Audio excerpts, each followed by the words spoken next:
Boobs are Let's talk great. about boobs. Boobs are great. Talking about boobs, estrogen and progesterone help me a lot with them. That's what they do. That's pretty neat. You know. Oh, also like the thing of like, every boy wants to be a girl for a day so they can like play around with their genitalia and stuff like that. You know, that's also like a crazy thing. You're just like, yo, for a day? Yo. I'm just imagining that there was a God, it sounds really weird. Wait, hold on. You know what I just realized? Sidebar. We have one of the most transphobic authors of our time, J.K. Rowling, who's literally written a transitioning potion into her stories.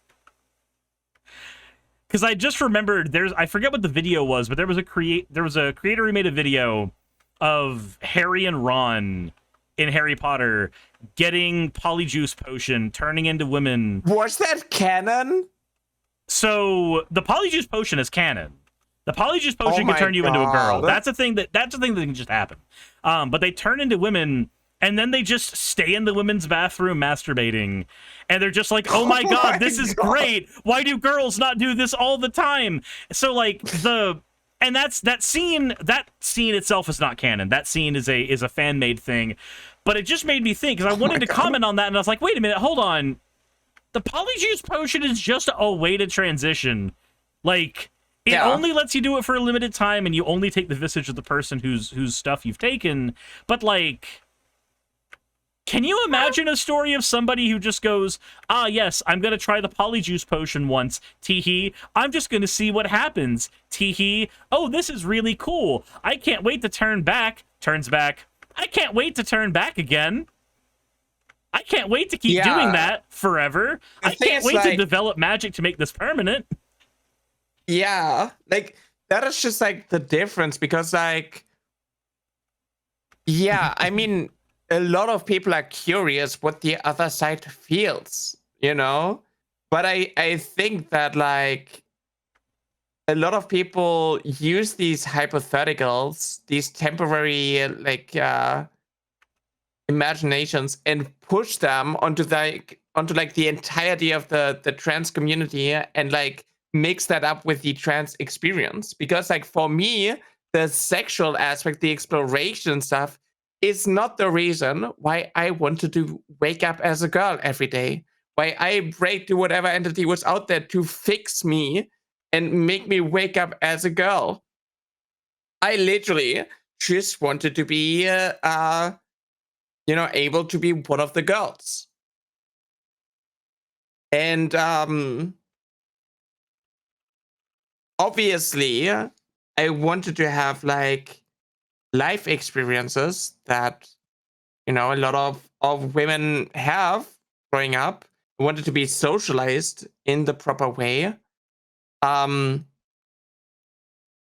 like to just be like, oh, it's just a kink for you, it's just a fetishization. Oh, every boy wants to be a girl. Like, the reason why we are so good at detecting gender dysphoria and prescribing HRT and stuff, and the regret rate is so low, is because there are guidelines in place to make sure that this is not just like a fling. This is not just like someone being confused being confused about their gender. Judge me by my enemies. Artistic Glory, thanks for the prize. Thank you. I appreciate that. It's not about, like, I lost my train of thoughts. So, in order to be prescribed HRT, you need to be consistent in your gender identity for a long period of time. Like 6 months, for example, is, I think, the minimum.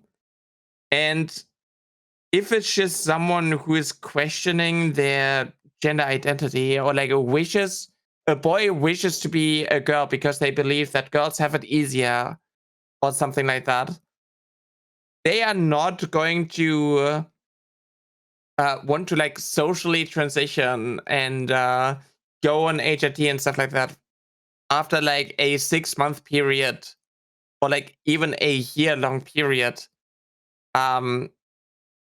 Because, you know, the things that they want more than anything. So, transphobes, generally speaking, they want an impossible set of things for trans people. Doctors, generally speaking, just want evidence that the trans person is going to not be damaged by transitioning. That's it. They want to lower the trans regret as much as they can. And that's why transitioning, transition surgery, transition hormones, has a lower regret rate than fucking knee surgery. Yeah. Because doctors it's also do incredibly difficult to get it. Yeah, doctors do make it a point to put a bunch of barriers there. And some of the barriers are dumb. They are dumb. Yeah. My girlfriend is trying to get bottom surgery this year.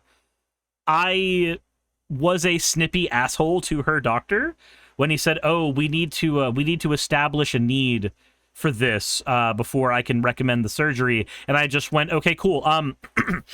Need. She is trans.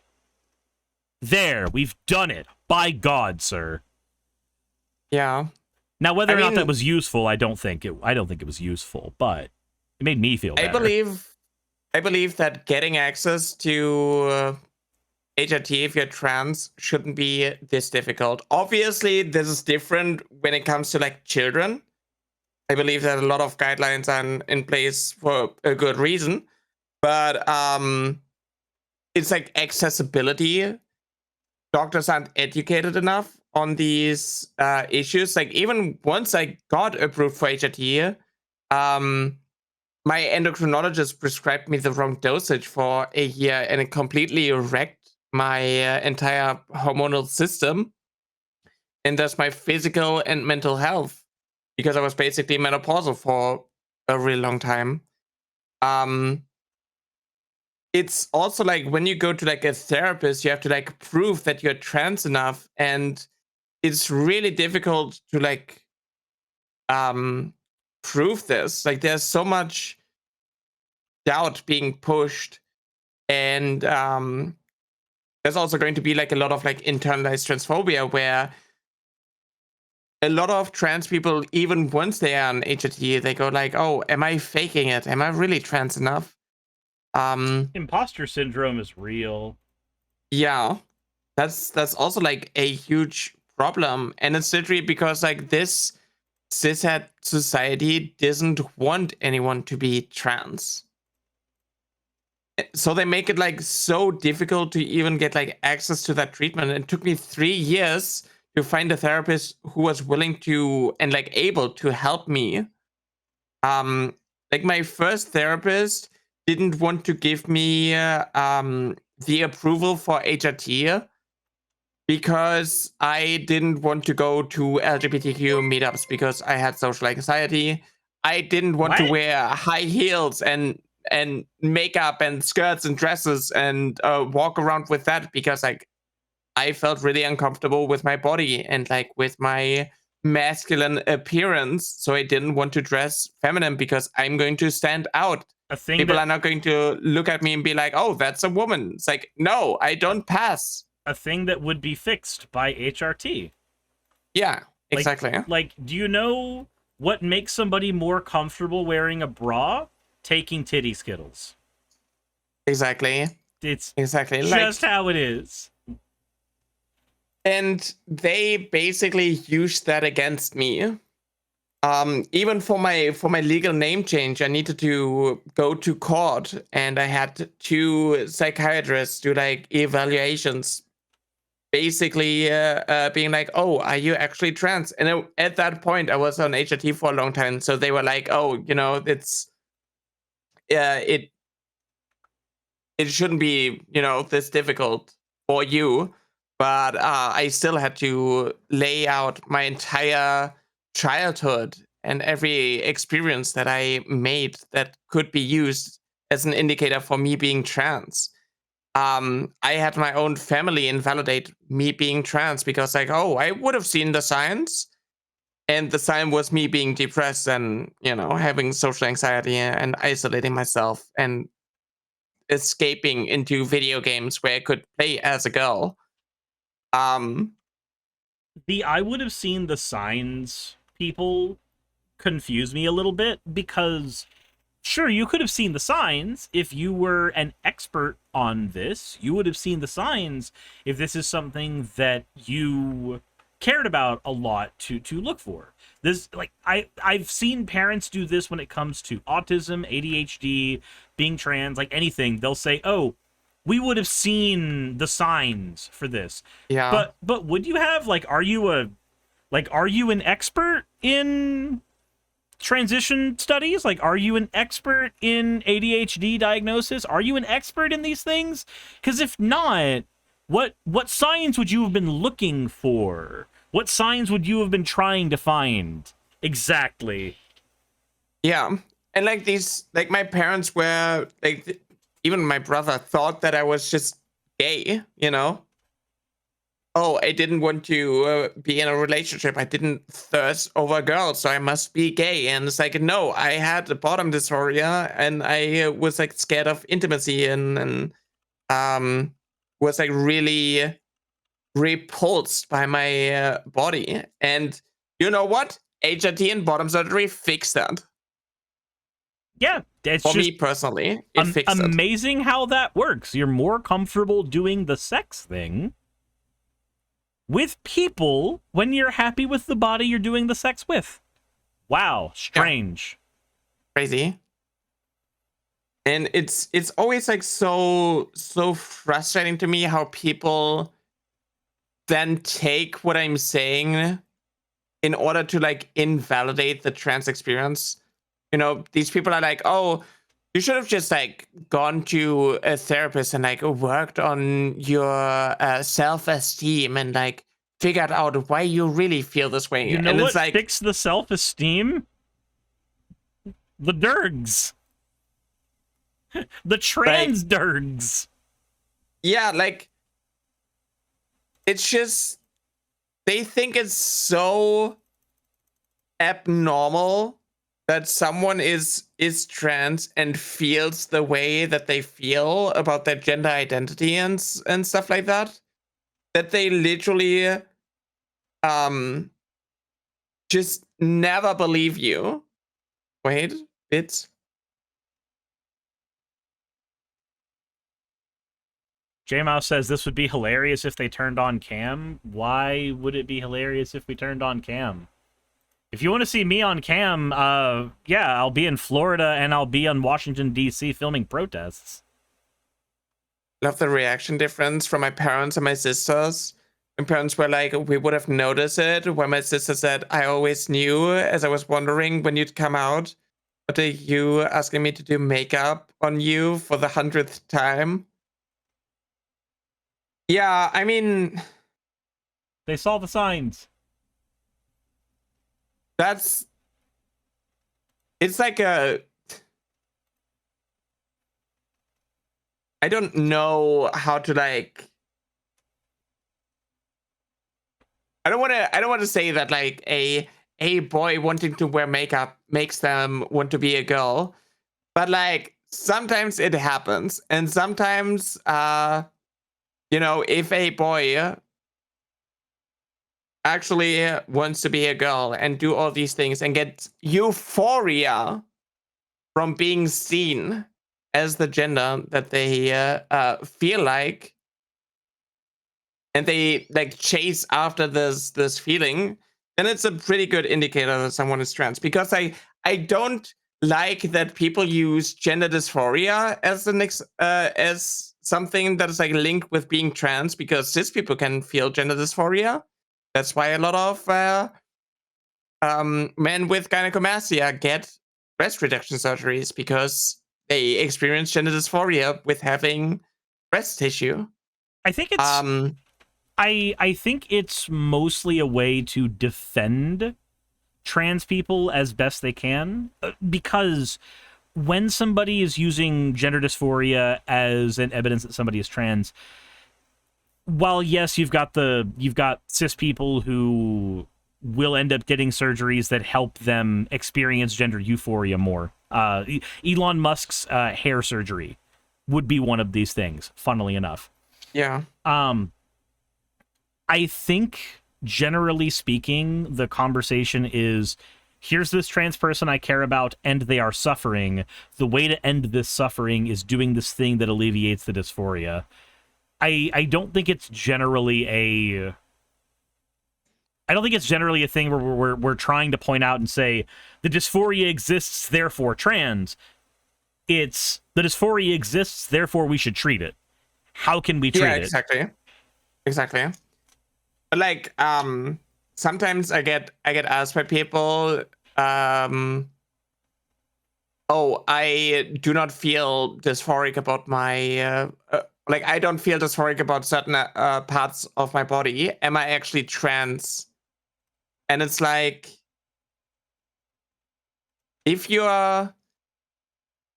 really look at it, being non-binary, being gender fluid and stuff like that also falls under the trans umbrella, so it makes it like a really tricky subject. But like, if you just like fall into these into these binary boxes, it can be easier to tell if you do something, you just you do something that you enjoy, and then you get you're a man with long hair, and then you get called ma'am because people assume, oh, long hair must be a woman.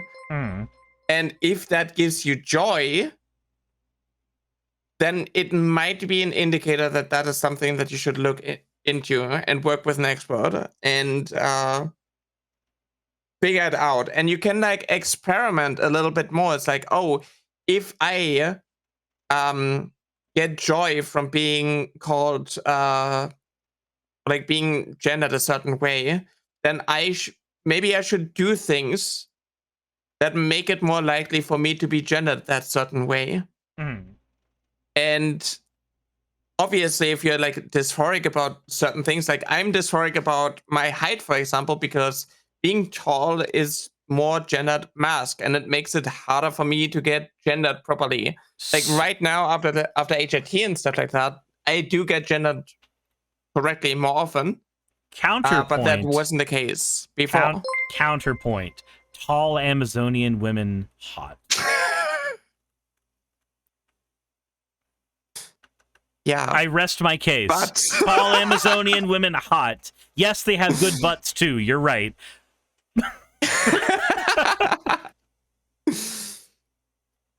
I mean, I'm a bottom though. Okay, so you need a taller Amazonian woman. I don't see the problem here. This sounds like a win-win. What's the issue?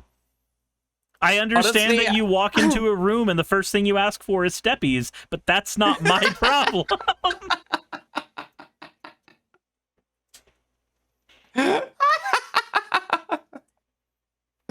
Oh my god. I'm cis femme and over 6 feet tall. Yeah, I mean, that happens, but I know from a lot of cis women who are tall, they get misgendered often. And so, like, in my head, in my brain, it was like, well, I'm tall. I'm never going to be gendered correctly because there's too much about my body that is going to get me put into the man category. And I believe that is probably like a also a big reason why I needed HRT. Like, obviously, I'm like uncomfortable with like my reproductive system and stuff like that. But I believe that like when it comes to HRT, I felt like I needed to overcompensate with more feminine features in order to get gendered correctly by society and thus get gender euphoria. Which makes sense. Like, at a whatever is required for the course correction is the proper thing. Like, if the results are what you're looking for, then that's what we should be advocating for, as opposed to whatever flavor of let's protect the kids that conservatives end up leaning towards all the damn time. Yeah. I mean, I also want to say that, like, I fell into that trap initially where I thought I had to basically reject anything that is masculine and not do anything that is masculine and only do things, quote unquote, for women in order to be seen as a woman. And I basically moved from one box that society shoved me into a different box. You just fell head first into another one. Exactly. That is not healthy. The first time, it was actually like after bottom surgery last year, I got a more feminine winter coat. I was just wearing leggings and, you know, my oversized shirt, which is like a comfy fit, having a little bit of makeup, and I still have like short hair because I'm growing out an undercut. And I got gendered correctly for the first time. I felt so much happier because before I thought I need to wear heels, I need to wear a lot of makeup, and I need to have longer hair, and I need to dress more femininely in order to get gendered correctly. But like, just with like these small little things, these quote unquote, despite everything masculine about me, I still got gendered correctly. That helped me so much. And it made me realize that, like, hey, actually, you don't have to fulfill all these check boxes in order to be seen as a woman. It is so much easier to be gendered correctly than a lot of people, especially like transphobes, make it out to be. Yep, all you have. And you can still do. Oh, sorry. As I say, all you really have to do is make sure that whatever you are wearing doesn't clash with you. Make sure that it accentuates you in some way, shape, or form. If it's a nice coat, if it's a blouse, it doesn't matter what it is. You don't have to, like, what is they usually say some derogatory form of playing dress up. You don't have to play dress up. You just have to dress smartly, which is something that, like, okay, as somebody who goes to card shops and plays around with people who play Magic the Gathering and stuff, the amount of people who don't know that advice in general is astounding. People will just throw on whatever they want and then go, yes, this is fine. Like, there was a woman at a shop I was in a while back who was wearing a crop top, and it was, I don't remember what the exact, like, the full ensemble was, but it wasn't exactly the most attractive ensemble that one could have put out for themselves. And the only problem is the most you can say is, oh, the ensemble is unattractive. It doesn't really look good on you. I feel like the more that I've listened to transphobes do their shtick on the internet, a lot of times their argument against trans women is some form of, this person's unattractive, but they use the language of, this person's not a woman, because a real woman doesn't do that. I'm like, I'm fairly certain I've seen cis women dress unattractively. I'm fairly certain I've seen cis women just be unattractive. It didn't make me immediately think, that's not a girl. That doesn't make any sense. And so oh my god. Sometimes I literally get hit with, like, by TERFs, by women. I get hit with, like, you're not a woman, your nose is too big, your shoulders are too broad. You're not a woman because you don't have big breasts. And it's like, you're literally describing a lot of cis women. Yeah, you're just describing a bunch of people already. Yeah. And like what the fuck are you talking about? Knowing that these people literally look at someone like Hunter Schafer, who's really attractive, really just fitting into these beauty expectations and beauty norms that society has for women, being conventionally attractive, and a lot of people still are like, well, she is a woman because, I don't know, the spacing between the eyes is actually that of a male, and the skull is this way. Something they never fucking do for cis women ever. Yeah, like, oh my god, it's so crazy. Like, they literally investigated her son, being like, oh, the female gait, the way he walks is actually that of a woman, so actually her son is biologically female. And it's so absurd. But when you like walk into the streets, they're going to be normal people and not Twitter freaks who are going to be like, oh, this person fits into like my binary box, my perception of what women look like, what everyday women look like. That is a woman. Comfy Kago says, truly, these are the fabled women knowers. Truly, these are the ones who know women. Like, again, if their argument is, oh, you don't look attractive, you're not a woman. Because that's what it is. That's what it is. They'll use different words, but that's what it really boils down to. This person's not attractive, therefore they're not a woman. Okay, then, we can make this conversation get real weird. Do you have female friends? Do you consider them all attractive? No. Oh, that's so weird. I thought you said you had female friends. According to you, you don't. June, thank you for the raid. Oh my god. Bro can't even break 200 viewers. That's insane. We have...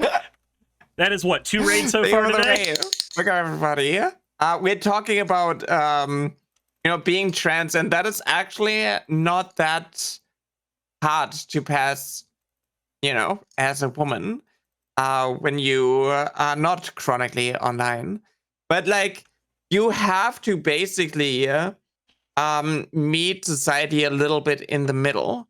Like, for me, what helped a lot was, instead of dressing like androgynous, being like a little bit more on the feminine side, I really enjoy wearing leggings and oversized shirts. I don't know, that's just my comfy fit, and I wear that all the time. And I also bought myself a coat that is more on the feminine side. That helps a lot too. Wearing a little bit of makeup, having like a little bit of foundation, and specifically doing something with the eyelashes, having some mascara on helps a lot as well, with like a little bit more feminine appearance. But like, the biggest aspect was also having HRT, having body fat redistribution. Like, that is like the main thing, having more of a hourglassy shape. Helped a lot, actually. Honestly, that carried. I mean, it's one of the first things people look at. Usually. Yeah, exactly. And like, I have broad shoulders, so like oversized t-shirts hide that a lot. And sometimes you can just like listen to, or like look at what cis women do to like hide their masculine, quote unquote, flaws, what society sees as flaws. Like, did you know that cis women sometimes have mustaches? In fact, a lot of the times have mustaches. Yeah. Yeah, the hair is thinner and usually lighter. And you know what makes hair thinner and lighter in trans women? HRT.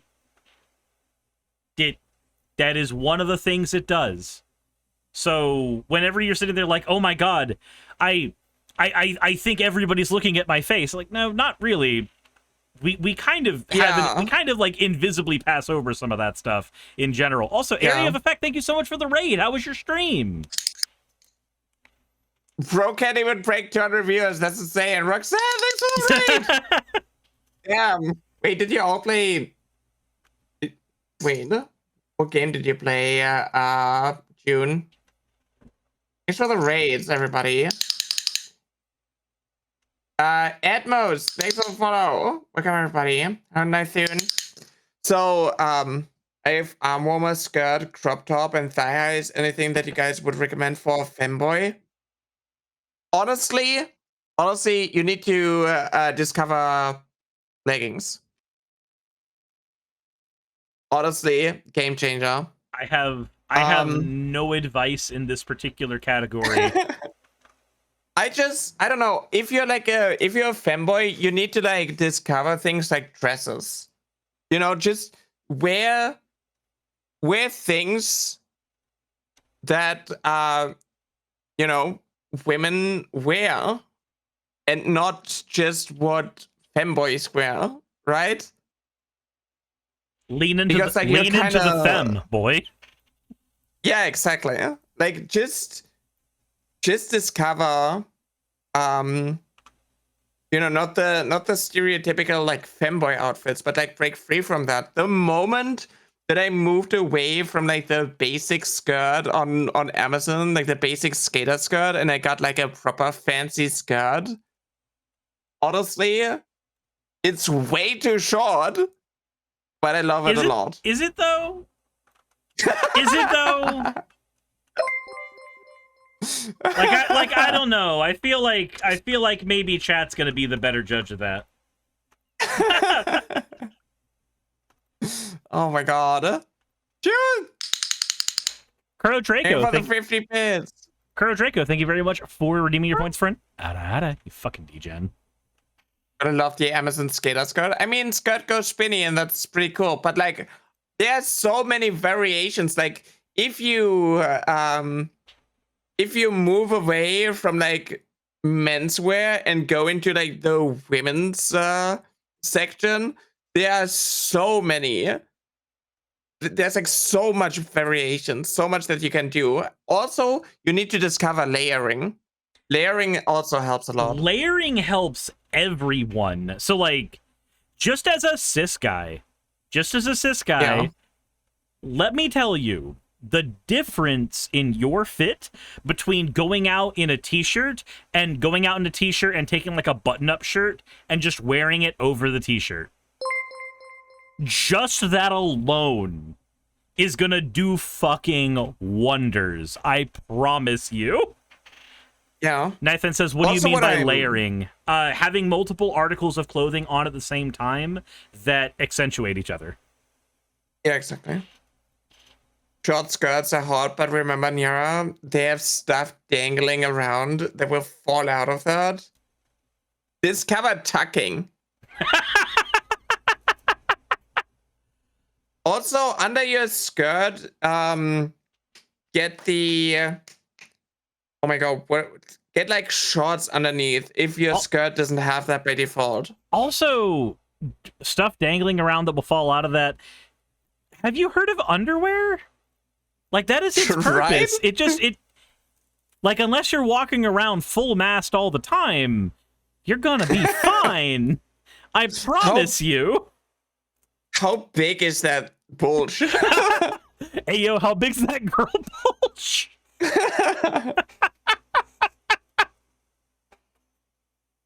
You don't have to wear a skirt like a kilt. Exactly. Yeah. Exactly. Have you discovered underwear? Oh my god. But yeah, like, for me, it took a while. Like, it took a very long time, and the reason why I like focused on working on my voice, even though I'm not where I want to be, is because I thought that like, oh, at least online I might get gendered correctly at some point. But like, I literally got I literally get gendered correctly in real life more often. Obviously, when I'm, dress a little bit more feminine. Just Than remember, when I'm online. but just remember, having a more feminine voice is not automatically going to make people gender you correctly. Yeah, that's true. I say that because for some reason we are still convinced that Ben Shapiro is masculine, and I'm sorry. I'm sorry. That man has one of the most non-passing voices around. That man speaks with his nostrils. Ariel! They were the 98 bits. Skirts with toy girl? What? What the fuck does that mean? Can testify that even a small bulge can be inconvenient in certain situations when you're trying to hide a situation. Discover tucking. Tucking makes it also harder to Also, Ben Shapiro barely passes as a human. Real. Also, another thing, I promise you, you are more concerned with that tiny bulge than most of the people around you. Yeah. They're probably not glancing down every couple seconds, just going, "Ayo, girl bulge. Ayo. Ayo, girl bulge." That's not fucking happening. That is your social anxiety. That is in your head. Also, Cooney, thank you so much for the raid. We've gotten 4 raids between us so far. This is great. Yeah, like I get the insecurity a lot as well, but like if you're wearing jeans and you sit down, there's going to be like some weird bulge happening there because that's just like the fabric bulging together. And if you are a penis haver and you're very insecure about it, you're going to worry more about that bulge, and you're like, oh, someone is going to notice that and they're going to realize that I'm actually a trans woman. A lot of that happens to a lot of cis women too, and I don't think anybody cares. Nope, not generally speaking. Again, as a penis haver, I don't have to worry about it much because I'm cis.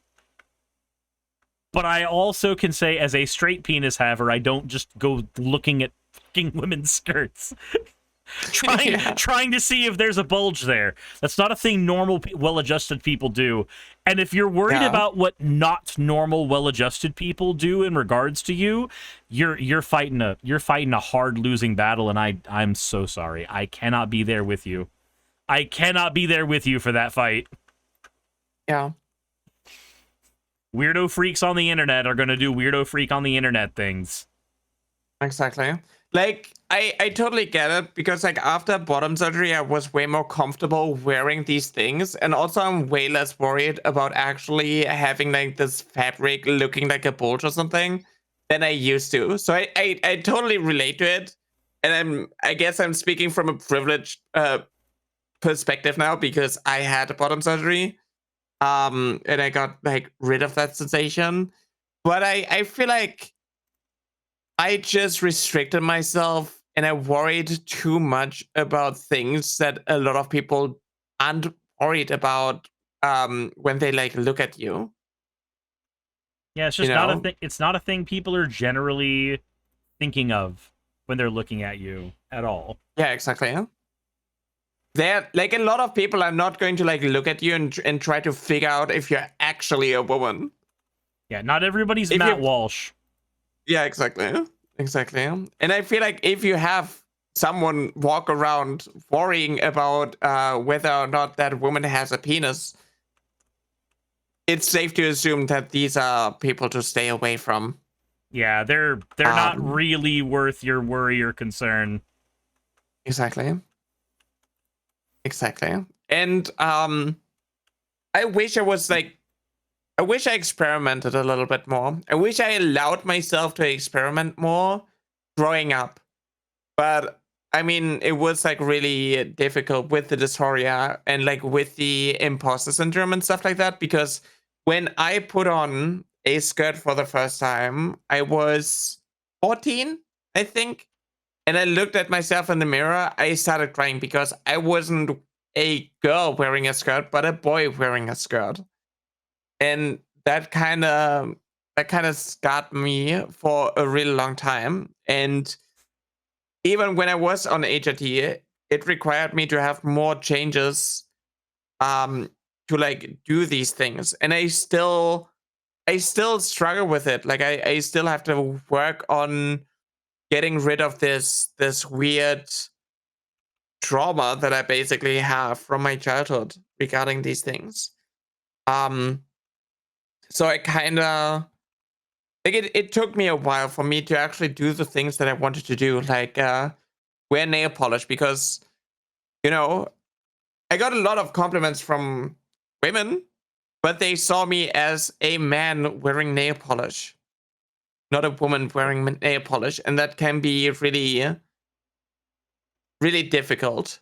And it kind of prohibit me from like actually exploring my gender identity and gender expression. I mean, I imagine it also doesn't feel good when it seems almost like it's people looking at you and giving a pity, like a pity compliment. Yeah. It's like, oh, that's so cute, you did your nails, as opposed to, oh, I like your nails, because one of those is usually aimed at men and one of those is usually aimed at women. Hey, thanks for making it to the end of the video. I really could not do any of this without all of you. Those of you watching, and especially those of you who support me on Patreon. I wanted to go ahead and take a minute to thank all of you who do that, because with YouTube being what it is these days, I really cannot do this full-time without the support from each and every one of you. Those people would be Red Joker, Purple Poundini, Jemshin, Britzkrieg, Jupe the Malignant, Michael, Ravalern, Mabbity Babbity, Astral Frontier, Tales of Atonement, Nixie Chan, Kiri Artemis, Limor Pinku, Love Bunny Games, Victorian Alchemist, I'm not saying the last part of that, and you know that, Aurora, Leela Ururaka, Arcton Arclacier, Kiratorian, Dren Hadamata, Jordan M, John L, Lord Bleck, Smiling Game Master, and Fireshard. Thank you so very much. But since you're here, why not go ahead and try watching another one? There should be one that's on the screen right now. And if you are a patron of mine, I wanted to go ahead and thank you again for all of your support. There is still a video you could press though, if you'd like. I would appreciate it just a little bit.